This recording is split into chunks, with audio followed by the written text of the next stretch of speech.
what is your view on sort of the current state of sports and sports media? Obviously, a lot going on. I just hit on some of the key trends, but from where you sit on the AWS side, what's your take on the current state of sports and sports media? Yeah, it's everything that's old is new again, right? So we were talking previously, you had these bundle packages, it was called cable, where we got all of our sports content and other content as well. And then you saw this, proliferation into these standalone products. And now we're seeing it swing back a little bit more to the aggregation side of things. The fact of the matter is, sports is the last appointment viewing left on the planet, I think, right? And so you started talking about some of those statistics. In 2022, 19 of the top 20 watched programs in the US were 92 of the top 100 were sporting events, right? So that just shows the power of sports to bring eyeballs to a platform. And I don't think that's necessarily going to change, right? But I do think that, making it easier for consumers to find the content is certainly something that we're seeing folks make a move in that space right now. I also think when you talk about the rights fees accompanied with sports, the economics are going to matter. I mean, we saw the implosion of regional sports networks in the United States, and they've got to sort of figure out how to right size that so that it's sustainable. And I think what you're going to see is, with this inflection point, leagues that have local distribution rights, parlayed or offered to their teams, and that's the NFL. I'm sorry, it's the NHL, NBA, and Major League Baseball.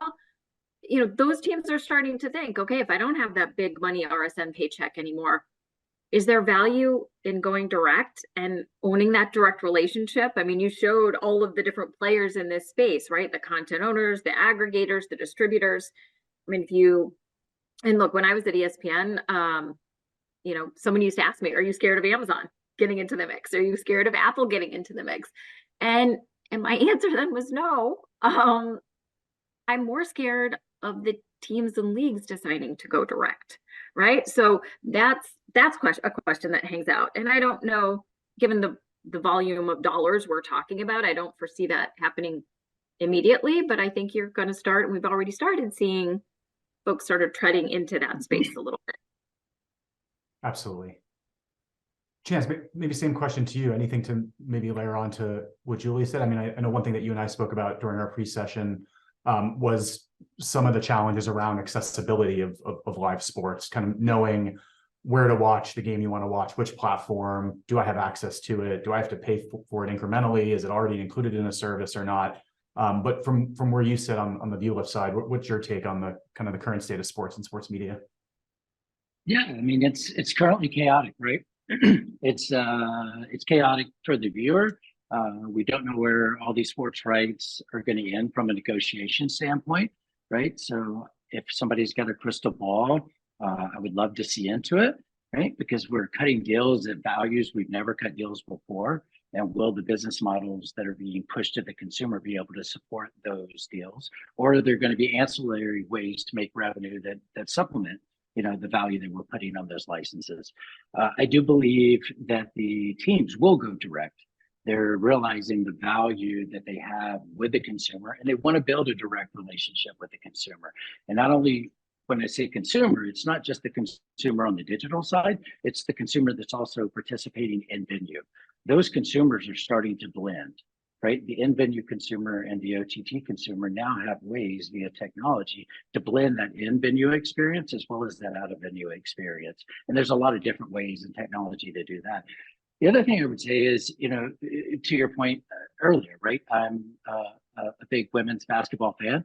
My daughter plays basketball. Caitlin Clark, amazing player for Iowa, just broke the all-time scoring record. She's just an amazing lady. And we didn't get to watch the game. Why? Because we didn't have access to the platform that game was specifically on, right? She happens not to travel through Atlanta for the second half of the season, so we don't get to see her after she breaks the record. Do you sign up and do you churn out? Well, we had already done that, unfortunately, at the Kansas City game.